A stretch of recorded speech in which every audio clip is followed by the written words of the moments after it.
dhacday nin la yiraahdo Johnny Motis oo duqa magaalada la yiraahdo Polk oo ka tirsan gobolka Florida ayaa sheegay in maxaabiistan oo gobolka Virginia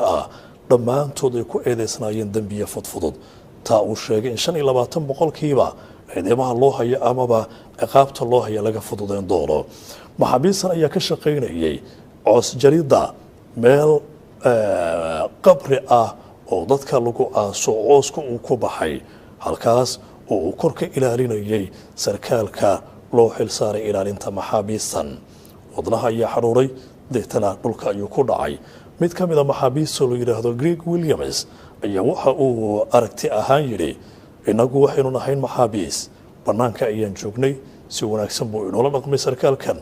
sidaasi ayaanan u taageernay markii dhibaatada ay ku dhacday maxaabiista ayaa sheegay in sarkaalkan telefoonkiisa ay isticmaaleen iyagoo ka furay jaakadii birta ahayd ee rasaasta la isaga dhigo iyagoo arkayana baastoolada ugu xirnayd dhanka midig ay u daayeen waxa ay waceen booliiska sidaasi ayana booliiska ay ku yimaadeen ma dhicin mid ka mid ah maxaabiista in uu fakado iyagoo waliba heli karayay fursadaasi laakiin waxay yiraahdeen wuxuu ahaa nin wanaagsan habdhaqankiisana aad aan ula dhacanay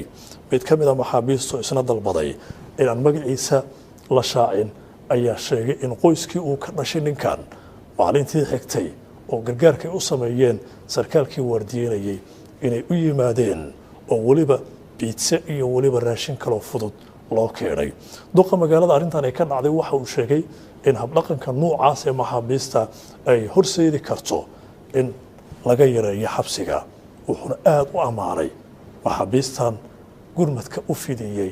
ninkii madaxda uga ahaa xabsiga ay ku xirnaayeen waxayna ka duwan tahay arrin ka dhacday isla gobol dalka Mareykanka oo markii maxaabiis la doonay in laga wareejiyo xabsiga ay ku